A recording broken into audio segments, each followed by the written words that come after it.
Évangile de Jésus-Christ, selon saint Marc 10, 28, 31. En ce temps-là, Pierre se mit à dire à Jésus, « Voici que nous avons tout quitté pour te suivre. »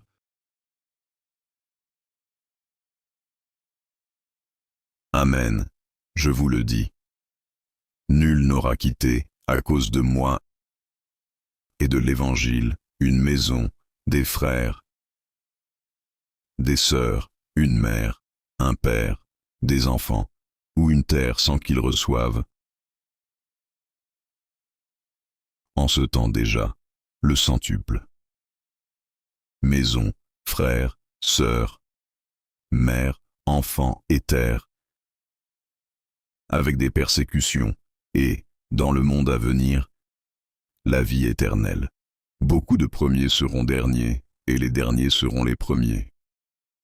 Acclamons la parole de Dieu.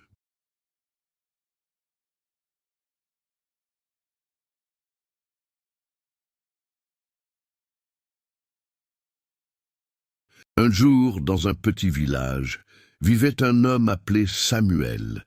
Il avait une belle maison, un commerce prospère et une famille aimante. Mais au fond de son cœur, il sentait que Dieu l'appelait à quelque chose de plus grand, de plus profond. Un matin, après une prière, il sentit une certitude. Il devait partir pour annoncer l'Évangile aux plus pauvres, même si cela signifiait laisser son confort et sa sécurité. Ses amis lui disaient qu'il était fou. Sa famille avait du mal à comprendre. Pourtant, il partit, confiant que Dieu ne l'abandonnerait pas. Sur son chemin, il découvrit une nouvelle famille, des personnes qui l'accueillaient, qui partageaient leur pain, qui priaient avec lui.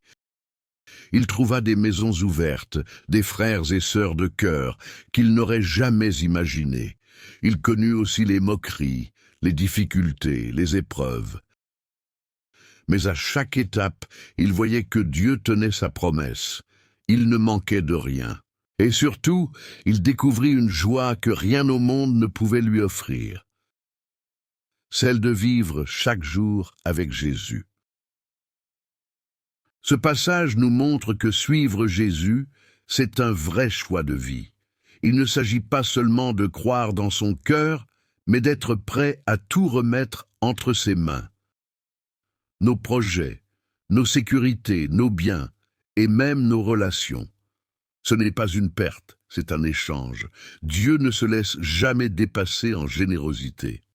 Quand on ose tout donner pour lui, il nous comble bien au-delà de ce qu'on imaginait. Pas forcément comme on l'attend, ce n'est pas un compte bancaire divin.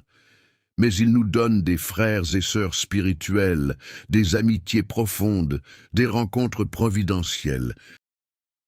Il nous donne aussi la force dans les épreuves, et surtout, il nous promet la vie éternelle. Aujourd'hui, ce texte nous pose une question directe.